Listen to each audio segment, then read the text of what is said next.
Hello everyone, I welcome you all at JobGrade, one stop solution for UPSC civil services preparation. Students, आज हम बात करने वाले हैं एक ऐसे गौरवान्वित कर देने वाले क्षण, ऐसे पल की, ऐसे दिन की जिसने पूरे भारतवर्ष को, हर एक भारतीय को गर्व महसूस करने के लिए मजबूर कर दिया। जी हाँ, 18 मई 1974 का वो दिन जिस दिन भारत ने पहला परमाणु परीक्षण कर दुनिया को यह बता दिया कि हम किसी से कम नहीं। भारत पहला वह नॉन P5 मेंबर था यूनाइटेड नेशन सिक्योरिटी काउंसिल का परमानेंट मेंबर ना होते हुए भी परमाणु परीक्षण करने की हिम्मत करने वाला इंदिरा गांधी के काल का वह भारत था जब भारत ने पोखरण में, राजस्थान के पोखरण में परीक्षण कर दुनिया को बता दिया कि हम किसी से कम नहीं। और नाम देखिए क्या रखा, स्माइलिंग बुद्धा। जी हाँ, आज हम बात करेंगे ऐसे विषय की, ऐसे टॉपिक की जो कि हमें हमारी साइंस एंड टेक्नोलॉजी, हमारी न्यूक्लियर टेक्नोलॉजी, हमारे भारत के गौरव को दर्शाता है, भारत की साइंटिस्टों की मेहनत को दर्शाता है कि कैसे हमने न्यूक्लियर टेक्नोलॉजी में अपना कदम रखा और दुनिया को यह बताया कि प्लूटोनियम को एज अ फ्यूल यूज कर कर भारत के किसी रेगिस्तान में चुपचाप शांति से कोवर्ट ऑपरेशन करते हुए, जिस ऑपरेशन का नाम रखा गया स्माइलिंग बुद्धा, हम न्यूक्लियर टेक्नोलॉजी टेस्ट कर सकते हैं। उसके बाद हम पर कुछ प्रतिबंध भी लगाए गए, लेकिन इंदिरा गांधी के काल के भारत को उससे फर्क नहीं पड़ता था क्योंकि वह आयरन लेडी के नाम से जानी जाती थी। जी हाँ, इस तरीके से फैसले लेने वाली वह प्रधानमंत्री जिसके काल में हमने भारत की साइंस एंड टेक्नोलॉजी को इस मुकाम पर ले जाकर खड़ा कर दिया जहां हमारे पड़ोसी देश चाइना, जो कि 1962 में ऑलरेडी न्यूक्लियर टेस्ट कर चुका था, तो हमारी मजबूरी बन गई थी कि हम भी इस डायरेक्शन में आगे बढ़े, इस टेक्नोलॉजी में आगे बढ़े और रेडी रहे फ्यूचर में किसी भी डेवलपमेंट की। हमारा इनिशियल जो स्टेटमेंट था, इनिशियली ये मानना था, मानना क्या था, हमारा मानना कुछ भी हो, लेकिन वर्ल्ड को हमारा ये बताना था कि हमने न्यूक्लियर टेस्ट किया है लेकिन न्यूक्लियर वेपन नहीं बनाएंगे, अभी सिर्फ पीसफुल यूज के लिए इसको हम टेस्टिंग कर रहे हैं ताकि न्यूक्लियर कैपेबिलिटीज को हम यूज कर सके, उसके किस तरीके से उसको हैंडल करना है, अपने आप को टेस्ट कर सके, क्या हम न्यूक्लियर टेक्नोलॉजी को एनहांस करके हम यूज कर सकते हैं डेली लाइफ में, रेगुलर लाइफ में, जस्ट लाइक इलेक्ट्रिसिटी क्रिएशन में, ठीक है, एनर्जी क्रिएशन में। चलिए स्टार्ट करते हैं। India's first nuclear test that is operation smiling Buddha. Date मैंने आपको बता दी, 18 मई 1974 को पहला ऑपरेशन। भारत ने 2 बार न्यूक्लियर टेस्ट किए हैं, दोनों बार ही कोवर्ट ऑपरेशन के तहत ये चीज हुई है। पहली बार हुआ था 1974 में, यूएस इंटेलिजेंस के डॉक्यूमेंट्स में इसको हैप्पी कृष्णा नाम से भी जाना जाता है। याद रखिएगा माय डियर स्टूडेंट्स, एग्जामिनेशन में कहीं आपको ये देखने को मिल जाए, स्टेटमेंट्स में मिल सकता है, क्योंकि यूपीएससी सिविल सर्विसेज में इस तरीके से वन लाइनर नहीं आते, लेकिन कहीं मल्टीपल चॉइस स्टेटमेंट्स में, 2-3 स्टेटमेंट में एक पोर्शन ही आ जाए कि operation named happy Krishna in US intelligence documents was conducted in particular date and plutonium was used as a fuel, it was conducted in some other place, लिख दे पोखरण की जगह, तो उन स्टेटमेंट में से क्या करेक्ट है क्या नहीं वो आपके क्वेश्चन बन। अच्छा, लोकेशन मैंने आपको ऑलरेडी बता दी, पोखरण टेस्ट रेंज राजस्थान में। इंडिया न्यूक्लियर वेपन टेस्ट करने वाला पहला ऐसा देश बना था जो कि P5 से अलग था, यानी कि 5 permanent member United nation security council के, उनके अलावा पहले करने वाला। और देखिए नॉन वेस्टर्न तो पहला था ही न्यूक्लियर टेक्नोलॉजी में, इस तरीके से। अच्छा, प्लूटोनियम कोर का इसमें इस्तेमाल किया गया था। एक्सप्लोजन में आप देख सकते हैं किस तरीके से एक मशरूम नुमा इस तरीके से गैसेस का और ऐसे धुएं का गुब्बार बनता है, इसी से पता लगता है। एक्चुअली में पता टेस्ट का कंपन से तो, अर्थक्वेक से तो पता लग ही जाता है, यानी कि एक शिवरन होती है, एक लेवल का, एक मैग्नीट्यूड का वहां पर अर्थक्वेक भी आता है छोटे लेवल का, और उसके साथ में इस तरीके का मशरूम नुमा जब धुएं का और गैसेस का गुब्बार उठता है तो उसी से यूजुअली पता लगता है कि इस फैसिलिटी पे, इस पर्टिकुलर जगह पर न्यूक्लियर टेस्ट हुआ है। रेडिएशन को काउंटर करने के लिए काफी सारी सावधानियां रखी जाती है। इसके अलावा जो सावधानियां सबसे जरूरी थी वो रखने वाली ये थी कि कोवर्टली इस ऑपरेशन को। अच्छा, यील्ड की मैं बात करूं, यहां पर जो है 6 से 10 किलो टन तक हमने जो है फ्यूल यूज किया था, याद रखिए। इस इतना हैवी जो एक्सप्लोजन था वो ज्यादा नहीं था, कुछ जगह पर यहाँ पर 8 टन भी है, तो ये इसका बीच बीच लगा लो आप, 8 भी कहीं आपको मेंशन दिखे, ठीक है, 6 से 10 माना जाता है, और 8 कहीं कहीं पर लिखा गया कि इसकी यील्ड इस तरीके से हुई थी। और देखिए निशान, यानी कि उसके जो सबूत है किस तरीके से जमीन जो है इतने बड़े एरिया में जमीन का जो टुकड़ा है वो धस जाता है। इस तरीके से आपको देखने को मिलता है एक्सप्लोजन में। इससे पहले आपने देखा कि किस तरीके से धुएं का और गैस का गुब्बार इस तरीके से उठता है, और ऐसे आपको जिस एरिया से उठा है वहां पर इस तरीके से डेप्थ क्रिएट हो जाती है, यानी कि इतना बड़ा विशाल का है गड्ढा वहां पर हो जाता है टेस्ट के बाद। अच्छा, यहाँ पर कौन कौन सी एजेंसीज इन्वॉल्व थी जो भारत की इस तरीके से जिन्होंने इस मिशन को सफल बनाने में कारगर भूमिका निभाई है? BARC, Bhabha atomic research centre और आपकी डीआरडीओ। आपको पता है डिफेंस रिसर्च में जब भी कोई बात आएगी, जब भी कोई नई डेवलपमेंट होगी, कहीं ना कहीं आपको डीआरडीओ का नाम देखने को। डिजाइन जो किया गया था बॉम्ब, वो किया गया था, आप याद रखना, जो भी बॉम्ब डिजाइन हो रहे हैं बार्क में हो रहे हैं। जो पाकिस्तान में हमने एयर स्ट्राइक में जो बॉम्ब गिराए थे, याद रखना, वो भी बार्क में ही बनाए गए थे, याद रखना। Defence research and development organisation अपनी जो है, इसमें डॉक्टर बीडी नाग चौधरी के अंडर ये हुआ था, और राजा रमन्ना डॉक्टर लीडरशिप में बार्क ने इसमें रोल अदा किया था अपना। अच्छा, एक बात याद रहे, एक कमीशन मैं आपको बता रहा हूं, एटॉमिक एनर्जी कमीशन, जो कि होमी सेठना इसको हेड कर रहे थे, उस दौरान की बात है। ये कुछ ऐसे नाम है आपको देखने को मिल जाएंगे, सुनने को मिल जाएंगे, क्योंकि आज का दिन इतना इंपॉर्टेंट है।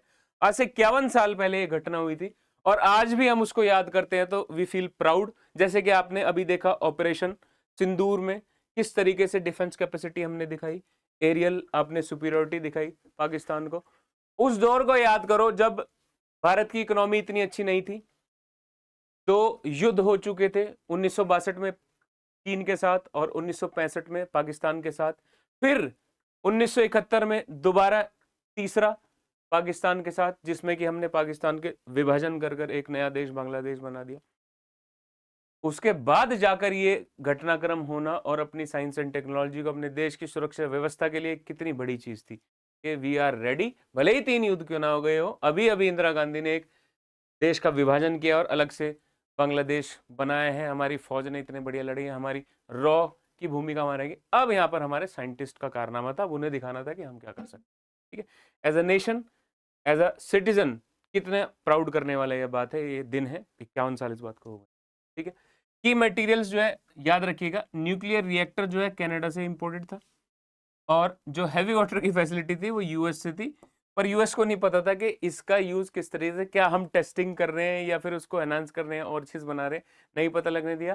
कैसे नहीं पता लगने दिया? बिकॉज जो टाइट कंट्रोल था कोवर्ट ऑपरेशन का, वो प्राइम मिनिस्टर के हाथ में था। इस प्रकार की याद रखना माय डियर स्टूडेंट्स, जब भी कोई एक्टिविटीज होंगी जो कि काफी सीक्रेट होंगी, कोवर्ट होंगी, उसमें active involvement prime minister direct उसको हैंडल करता है, डायरेक्ट देख रहे होते हैं, और ये सुनिश्चित करते हैं कि बात लीक ना हो, और कुछ उनके एडवाइजर्स, बिल्कुल क्लोज एड्स जो होते हैं उनके, वो इस चीज का ध्यान रखते हैं। और आर्मी ने बहुत बड़ा रोल प्ले किया गया, क्योंकि आप जानिए पोखरन के आर्मी बेस पर ही, मतलब कि एक सिक्योर फैसिलिटी में ही ये टेस्ट हुआ था।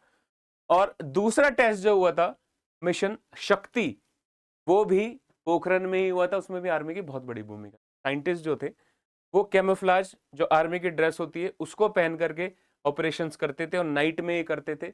और यूएस के सैटेलाइट्स के जो 2 सैटेलाइट्स के बीच का जो गैप होता है कवर करने का, उस गैप में वो वर्क करते थे। इस पूरे ऑपरेशन पे, इस पूरी प्रक्रिया पर एक मूवी है बॉलीवुड की, आप उसको देखना, परमाणु नाम की एक मूवी है। यूं तो बॉलीवुड कम ही ऐसी मूवी बनाता है, आप परमाणु नाम की मूवी है, इसको देख सकते हैं। जॉन इब्राहिम इसमें एक्टर है, बहुत ही अच्छी मूवी है, अच्छे से समझाया है, मिशन शक्ति को समझाया हुआ है। स्माइलिंग बुद्धा की हम आज बात कर रहे हैं, ठीक है, लेकिन आप समझ जाएंगे सिमिलर इस तरीके से कोवर्ट ऑपरेशन को मेंटेन किया जाता है। अच्छा, जब ये टेस्ट हो गया उसके बाद अब सिग्निफिकेंस क्या थी, हम क्यों चिल्ला रहे हैं, हम आज भी 51 साल बाद भी इसकी क्यों बात कर रहे हैं, क्या इसमें इतना खास था? देखिए, पहला ऐसा देश बना था जो P5 के अलावा, P5 कौन कौन से याद रखना, यूनाइटेड स्टेट्स, सोवियत यूनियन जिसको हम आज रशिया कहते हैं, USSR, United kingdom, UK, England, France और चाइना, इनके अलावा किसी ने टेस्ट करने की हिम्मत की, वो था भारत। अच्छा, जो टेस्ट को हमने क्या किया, पीसफुल न्यूक्लियर एक्सप्लोजन, यानी कि हम दुनिया को यह बता रहे थे कि we don't have any intention to develop nuclear weapon after this test. बस हमें ये टेस्टिंग फैसिलिटी करनी, देखना था कि किस तरीके से इसको न्यूक्लियर एनर्जी को एनहांस कर सकते हैं। बिल्कुल माय डियर स्टूडेंट्स, वर्ल्ड में इसी तरीके से डिप्लोमेसी के तहत डील किया जाता है। आपको अपना काम करना है तो करना है, देश की सिक्योरिटी के लिए, देश के डेवलपमेंट के लिए। जस्टिफिकेशन दे सकते हैं, देखिए ना, पाकिस्तान आतंकवाद कर रहा है भारत के खिलाफ, कहीं किसी बड़ी एजेंसी में जाकर, किसी बड़े फोरम पर जाकर वो एक्सेप्ट करता है, भले ही उसके कितने सबूत न दे जाए। अभी आईएमएफ से लोन लिया है और जाकर उसको डिस्ट्रीब्यूट कहां पर कर रहा है, जो डेजिग्नेटेड, यूएन डेजिग्नेटेड जो टेररिस्ट है, उनकी फैमिलीज के मारे जाने पर 1-1 करोड़ या 10-10 करोड़ के हिसाब से वो बांट रहा है। कितना मतलब विभत्स है, कितना चिंताजनक है, कितना दुर्भाग्यपूर्ण है कि वर्ल्ड की एजेंसीज की आंख बंद है, इस तरीके से लोन बांट रहे। बहरहाल हम आते हैं अपने टॉपिक पर। तो टेक्नोलॉजिकल कैपेबिलिटी दुनिया को दिखा दी कि कैसे हम न्यूक्लियर रिसर्च और डेवलपमेंट में अपनी धाक जमा सकते हैं, अपने आप को साबित कर सकते हैं। बिल्कुल माय डियर स्टूडेंट्स, ये रहा। लेकिन दुनिया के सामने जब कोई कंट्री जो कि इस लेवल पर नहीं थी और ऐसी हिमाकत करेगी, तो उनका रिस्पॉन्स भी तो कुछ आएगा। त्वरित रिस्पॉन्स जो आया वो आया न्यूक्लियर सप्लायर्स ग्रुप का बनना, एनएसजी का फॉर्मेशन जो हुआ नवंबर 1975 में, एनएसजी का फॉर्मेशन हुआ। एनएसजी, न्यूक्लियर सप्लायर्स ग्रुप, यानी कि जो P5 कंट्रीज थी, जो परमानेंट मेंबर्स थे यूनाइटेड नेशन सिक्योरिटी काउंसिल के, वो घबरा गए कि किस तरीके से ऐसे कोई भी कंट्री उठकर आकर न्यूक्लियर टेस्ट कर लेगी, न्यूक्लियर फैसिलिटी कर लेगी, वो वेपन अगर, न्यूक्लियर वेपन अगर वो बना लेगी, तो यानी कि उसके पास नेगोशिएशन करने के लिए, टेबल पर आने के लिए, यानी कि अपनी बात मनवाने के लिए मजबूत है ना। देखिए, जंग किस कंट्री की होने की संभावना कम रहती है? जो कि मजबूत है, जिसके पास डिफेंस का अच्छा बजट है, जिसके पास डिफेंस इक्विपमेंट है, जिसके पास डिफेंस टेक्नोलॉजी मजबूत है। क्या नेपाल किसी बड़ी कंट्री से लोहा लेने की कोशिश करेगा? नहीं करेगा। क्या भूटान हिमाकत करेगा कि पाकिस्तान को छेड़ दे? नहीं करेगा, भले ही हम उसके साथ में, लेकिन फिर वो खुद क्यों करेगा? बिकॉज अपने हिसाब से, अपनी कैपेसिटी के हिसाब से देखते हैं। तो अगर कोई कंट्री न्यूक्लियर फैसिलिटी में, न्यूक्लियर टेक्नोलॉजी में डेवलप हो रही है, तो there are chances they will develop nuclear weapon at some point of time, इसलिए वो मजबूत हो जाते हैं। तो वो P5 कंट्रीज नहीं चाह रही थी, पर दुनिया के चौधरी ये नहीं चाह रहे थे कि कोई और कंट्री भी उठकर आए और उनका सामना। बिल्कुल, इसलिए एनएसजी बनाया गया। अभी फिलहाल 48 न्यूक्लियर सप्लायर कंट्रीज हैं। इंडिया एस्टेब्लिश किया गया 1974 में, और मीटिंग जो है, फर्स्ट मीटिंग हुई, सॉरी, 1975 में हुई, 74 में, यानी कि त्वरित कार्रवाई हुई थी। याद रखना इस बात को, ठीक है। That voluntary adhere to export guidelines for nuclear material equipment and technology, यानी कि न्यूक्लियर मटेरियल, इक्विपमेंट और टेक्नोलॉजी के लिए गाइडलाइन बना दी कि किसको देना है, किसको नहीं देना है। हम नहीं चाहते कि सभी डेवलप करें इस तरीके से। बात समझ में? एनएसजी की बात करते हैं। अच्छा, अदर देन दिस, प्राइमरी जो है एम है, प्रिवेंट करना है प्रोलिफरेशन ऑफ न्यूक्लियर वेपन्स, यानी कि और जनरेशन नहीं होना, और नए न्यूक्लियर वेपन ना बने। न्यूक्लियर वेपन की संख्या इतनी ना बढ़ जाए कि हर कोई न्यूक्लियर वेपन बनाने लग जाए। न्यूक्लियर वेपन अगर आतंकवादियों के पास लग गया तो वर्ल्ड के लिए बहुत बड़ा खतरा है, किसी को भी आंख दिखा देंगे। अभी तो यूएस जो डरता है, मैं बता रहा हूँ, दुनिया में किसी कंट्री से यूएस डरता नहीं होगा जितना वे नॉर्थ कोरिया से डरता है, क्योंकि जब भी किम जोंग का मन करता है, वो एक hydrogen bomb, nuclear bomb test कर देता है और यूएस को आंख दिखाकर बात करता है, चाहे वो ट्रंप हो, बाइडन हो, ओबामा हो, या फिर उससे पहले बुश फैमिली क्यों ना हो, कोई फर्क नहीं पड़ता। इसीलिए देखिए, जिसके पास, जिसकी टेक्नोलॉजी मजबूत है ना, वो टेबल पर मजबूत है, वो किससे नहीं डरेगा। बात समझ में आ रही? P5 यही नहीं चाह रहे थे, इसलिए एनएसजी बना। अच्छा, क्या रिक्वायरमेंट है? इंपोर्टिंग जो स्टेट्स हैं वो प्रोवाइड करें एश्योरेंस, यानी कि जो भी nuclear material, whichever country is importing nuclear material must ensure that, assurance दे कि आप उसको न्यूक्लियर वेपन की डेवलपमेंट के लिए यूज नहीं करोगे। अब आप कहेंगे सर इंपोर्ट ही क्यों कर रहा है अगर उसको न्यूक्लियर वेपन डेवलप नहीं करना? तो न्यूक्लियर एनर्जी के थ्रू वह इलेक्ट्रिसिटी जनरेशन करता है, बिल्कुल उसकी जो सफाई रहेगी वो इसी प्रकार से रहेगी। इसमें आगे बढ़ते हैं और ये जानते हैं कि कैसे न्यूक्लियर वेपन्स को यूज करना है, नहीं करना है, न्यूक्लियर टेक्नोलॉजी को यूज करना है। तो इसके रिगार्डिंग एक भारत की एक पॉलिसी है, that is India's nuclear policy, India's nuclear doctrine. ये डिफाइन करता है कि किस तरीके से हम अपने न्यूक्लियर वेपन्स को यूज करेंगे। और नो फर्स्ट यूज पॉलिसी आपने सुना होगा, हेडलाइन इसकी यही है इंडियाज न्यूक्लियर डॉक्ट्रिन की, कि we will not use our nuclear arsenal at first case, यानी कि हम पहले यूज नहीं करेंगे। तो क्या करेंगे देख लेते हैं। न्यूक्लियर डॉक्ट्रिन जो है ये धरातल पर आई 2003 में, याद रखिएगा 2003 जनवरी 2003 में इसकी कंप्लीशन का ड्राफ्ट रेडी हो गया था। शुरुआत तो जब ही होगी जब हमने टेस्ट किया, धीरे धीरे चले कि किस तरीके से बनना है। जरूरत पड़ती है एक डॉक्ट्रिन की, यानी कि हमारे पास एक पॉलिसी होनी चाहिए कि युद्ध के समय में हमें दुनिया को बताना है, क्लियर करना है कि हमारे पास एक कागज है, हमारे खुद के कुछ set of rules and regulation है जिसका ध्यान में रखेंगे हम कि हम न्यूक्लियर वेपन्स का किस तरीके से यूज करेंगे, नहीं करेंगे। ठीक है, तो 1998 के टेस्ट के बाद, जो कि हमारा सेकंड था मिशन शक्ति के बाद, हमने आउटलाइन किया how India would approach nuclear arsenal. सबसे पहली बात के building and maintaining credible minimum deterrent, यानी कि कम से कम major means possessing a nuclear arsenal that is sufficient to deter any potential adversary, यानी कि उतना अमाउंट बनाएंगे। आप याद रखिएगा वर्ल्ड में सबको जो भी न्यूक्लियर वेपन्स वाली कंट्रीज है उनको बताना पड़ता है वर्ल्ड की एजेंसीज को कि हमारे पास अभी कितने न्यूक्लियर वेपन्स है, और मिनिमम उतने रखेंगे जितने हमें जरूरी का हिसाब कैसे लगेगा, जैसे कि हमारे जो कॉन्फ्लिक्ट होने की संभावना है दो कंट्रीज के साथ हो सकती है, पाकिस्तान और चाइना, तो उनके पास जितना है उसकी एवरेज में हम मेंटेन कर सकते हैं, that is called minimum deterrence. बात समझ में आ रही, यानी कि सफिशिएंट जितनी हमें रिक्वायरमेंट है। क्लियर है, इसमें इंक्लूडेड है, ऐसा नहीं है कि केवल आप एयर फैसिलिटी यानी कि एयर वेपन आप न्यूक्लियर रख सकते हैं या फिर लैंड के रख सकते हैं, या सी न्यूक्लियर ट्रायड में तीनों आ गए, लैंड बेस्ड, एयर लॉन्च्ड और सी बेस्ड तीनों। और माय डियर स्टूडेंट्स याद रखना, we have the capacity to launch nuclear weapon through all these three facilities. हम इतने मजबूत है आज के समय, याद रखना इस बात को। क्लियर है, इस डॉक्ट्रिन में थोड़ा आगे चलते हैं। सेकंड बात क्या है कि posture of no first use, ये तो टैगलाइन है, ये तो हेडलाइन है हमारी इंडियाज न्यूक्लियर डॉक्ट्रिन की, एनएफयू नो फर्स्ट यूज। हमने डिक्लेयर किया हुआ है कि पहला वार हम नहीं करेंगे न्यूक्लियर का, याद रखना।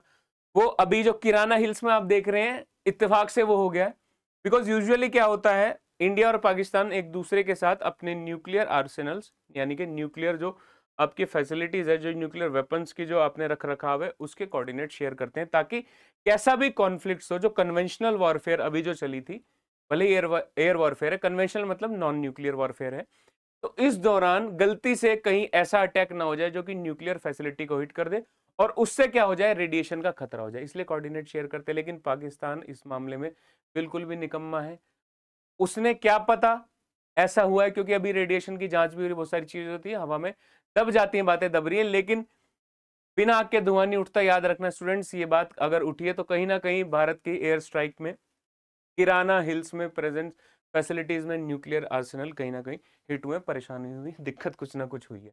ठीक है, will only used in retaliation against nuclear attack on Indian territory और इंडियन फोर्सेस एनीवेयर। भारत की फोर्सेस पे कहीं भी न्यूक्लियर अटैक होता है तो हम उसको अटैक कर सकते हैं, यानी कि हम रिस्पॉन्ड करेंगे। ये फर्स्ट यूज वाली केस में नहीं होगे, सेकंड यूज होगे, यानी कि अगर हम पे न्यूक्लियर अटैक होगा तो ही हम करेंगे, इसका मतलब यही है नो फर्स्ट यूज का। ठीक है, दूसरी बात, अगर chemical biological weapon attack Bharat की फोर्सेस पर भारत पर होता है तो हम न्यूक्लियर वेपन यूज करेंगे, बिल्कुल, ये हमने अपनी पॉलिसी में क्लियर करा है।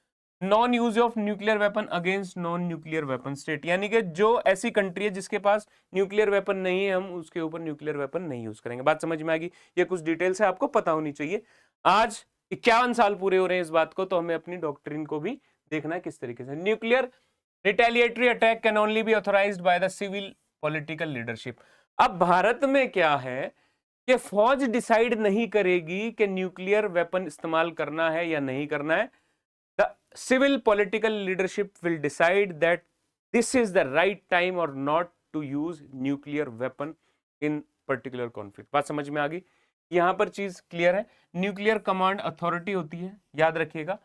पॉलिटिकल काउंसिल होती है जो हेड की जाती है पीएम यानी कि हाईएस्ट अथॉरिटी है इसको डिसाइड करने के लिए कि न्यूक्लियर वेपन का इस्तेमाल किया जाए या ना, क्योंकि ये बहुत बड़ी चीज है, इसके बाद कोहराम मच जाएगा, बहुत रिस्पॉन्सिबिलिटी वाली चीज है। देखिए, जिसके पास ज्यादा शक्ति है यानी कि न्यूक्लियर एनर्जी, यानी कि बहुत बड़ी जिम्मेदारी वाली बात है, तो रिस्पॉन्सिबिलिटी भी उतनी बढ़ जाती है। तो जहां पर बड़ी रिस्पॉन्सिबिलिटी होती है तो जो इलेक्टेड कैंडिडेट्स का लीडर है दैट इज प्राइम मिनिस्टर, उसके पास ज्यादा रिस्पॉन्सिबिलिटी है।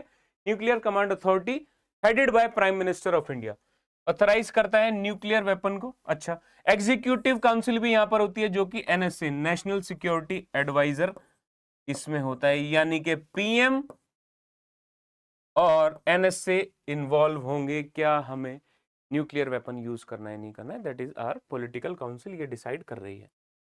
अदर देन दिस कमिटमेंट हमारी क्या है, गोल है न्यूक्लियर वेपन फ्री वर्ल्ड। बिल्कुल हम भी चाहते हैं कि न्यूक्लियर वेपन फ्री वर्ल्ड हो, लेकिन ऐसे नहीं चाहते कि सबसे पहले हम न्यूक्लियर वेपन अपने कम करें।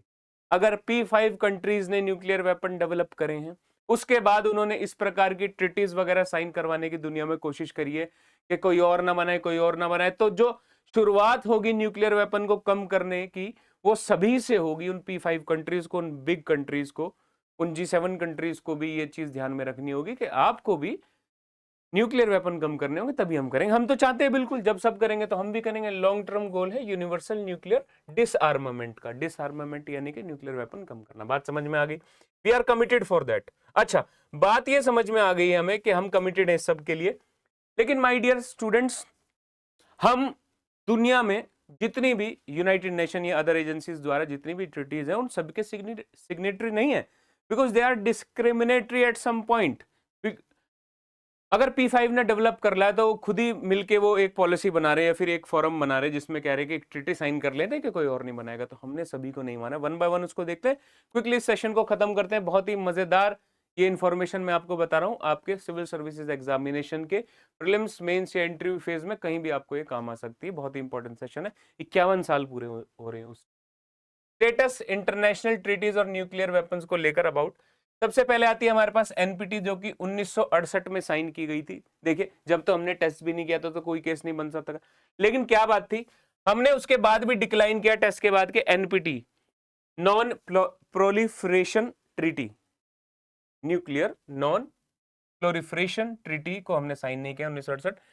ये क्या कह रहा है भाई, इंडिया ने कहा है कि भाई डिस्क्रिमिनेटरी है, बिकॉज ये लेजिटिमाइज करता है क्या कि 1967 से पहले, दैट इज केवल P5 के पास न्यूक्लियर वेपन थे। ये बोल रहा है कि 1967 से पहले जिसके पास वेपन था उसके पास रहेंगे, अदर नेशन को एक्वायर करने के लिए अलाउ ही नहीं करना। कितना बड़ा डिस्क्रिमिनेशन है कि केवल क्या यूनाइटेड नेशन सिक्योरिटी काउंसिल के जो परमानेंट मेंबर है वही न्यूक्लियर वेपन रख सकते हैं, इसलिए हमने इसको साइन नहीं किया। 68 में बात हो गई, कहा कि 67 से तक जिसके पास 1967 के तक जिसके पास न्यूक्लियर वेपन हो चुके हैं वो रखिए, बाकी कोई और ना बनाए। ऐसा तो नहीं होता, बिल्कुल। India is against any type of discrimination at any forum from any organisation और यूनियन इन द वर्ल्ड। याद रखिएगा इस बात का, ठीक है।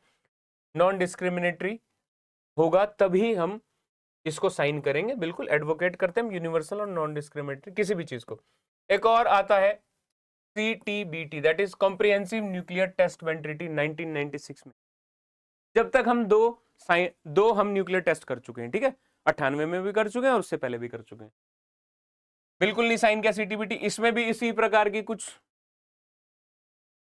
डिस्क्रिमिनेटरी बातें हैं, तभी हमने साइन नहीं करा। देख लेते हैं फटाफट से इसको। इनिशियली हम चाहते थे कि हम इसको साइन करें, लेकिन डिस्क्रिमिनेशन के तहत, डिस्क्रिमिनेशन के कारण हमने इसको साइन नहीं करा।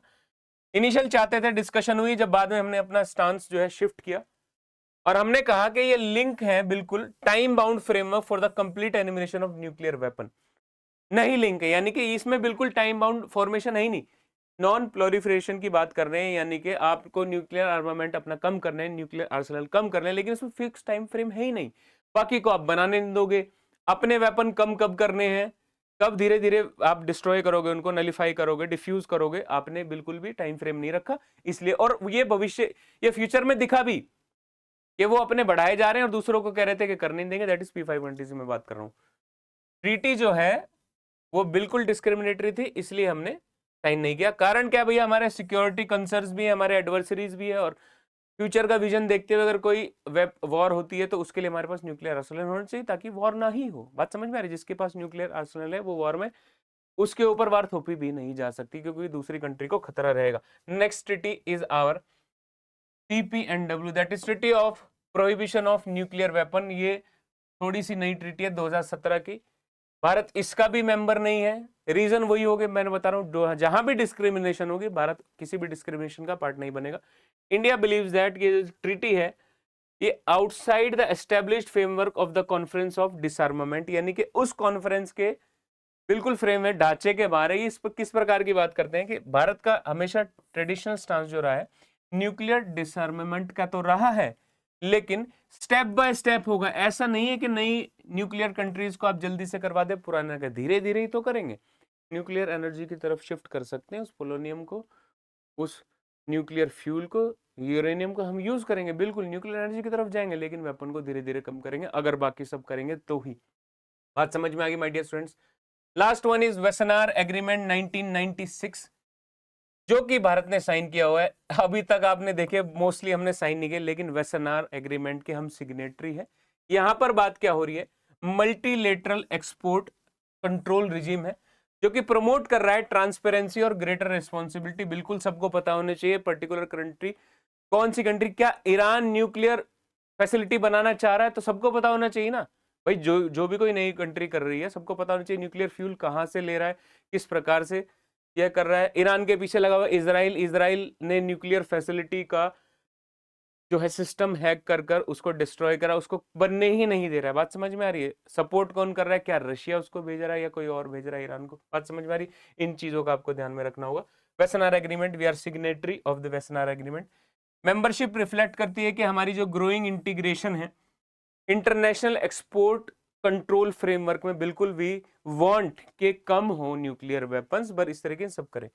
अच्छा, commitment to preventing the proliferation of these items, is it clear to you my dear students. मैं फिर से आपको बता दूं, 51 साल पूरे हो रहे हैं, इस बात को आपको ध्यान रखना है कि we are signatory to only Wassenaar Agreement, बाकी किसी एग्रीमेंट की सिग्नेटरी हम नहीं है, किसी भी ट्रीटी के हम सिग्नेटरी नहीं है। वी नो आर लिमिट्स, हम जानते हैं, we as a responsible country we know that how to use our nuclear arsenal, और हमारी न्यूक्लियर डॉक्ट्रिन भी यही कहती है कि कैसे हम नो फर्स्ट यूज पॉलिसी का ध्यान में रखते हुए कन्वेंशनल वॉरफेयर को ही करेंगे, कभी भी इस तरीके से नहीं करेंगे, किसी नॉन न्यूक्लियर कंट्री पर भी हम अटैक नहीं करने। माय डियर स्टूडेंट्स, आज के लिए इतना ही। इसी प्रकार की इंफॉर्मेटिव सेशन के लिए, इसी प्रकार की जागरूक जानकारी के लिए और यूपीएससी के लिए इंपॉर्टेंट जानकारी के लिए फॉलो कीजिए जॉब ग्रेड आईएएस चैनल को। आज के लिए इतना ही, धन्यवाद, थैंक यू सो मच।